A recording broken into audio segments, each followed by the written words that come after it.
What's up, boys and girls? It's your favorite source of dietary fiber, Taro. I'm coming at you live here once again on the Full Tilt forecast to talk all things in the gaming world that are tilting me today.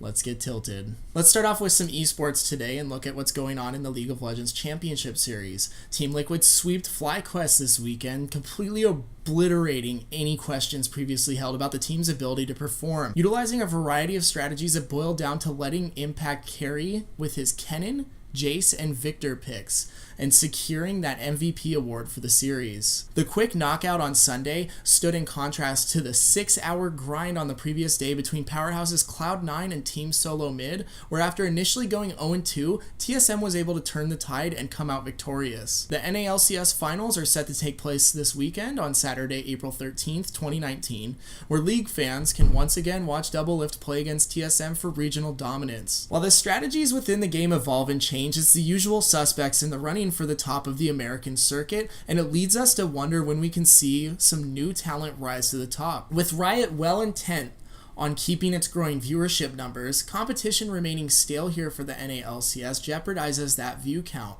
Who knows? Maybe we'll see a brand new face in the League of Legends competition who can bring down these long-standing titans. Now, speaking of old faces, as of this week, Blizzard's former president and CEO Mike Morhaime has officially departed from the company. This signals the final nail in the coffin for an era in gaming history that started 28 years ago when Morhaime founded what would eventually become known as Blizzard Entertainment. Long gone are those days when the company's motto was gameplay first, as the last 6 months of news has shown us the company's current direction.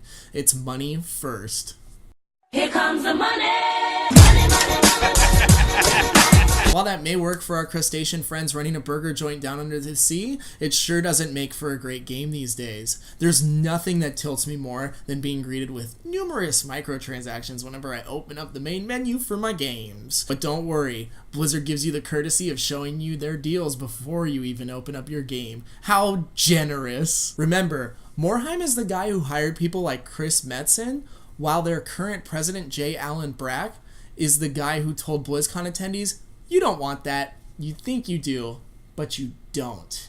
In reference to the classic World of Warcraft, a product they are now releasing later this year. Sure, he ate some crow and announced the game at a later point, but I doubt his perspectives as a company executive on the demands of gamers has changed much in that time. Put F's in the chat to pay respects to Mike Morhaime, and let me know what else you think about Blizzard's future while you're at it down below. Another company that has experienced a recent leadership change is Gamestop. Chief Financial Officer assured investors in conference calls earlier last week that they should be optimistic about the company's new CEO, as he has a wide range of experience in the retail industry.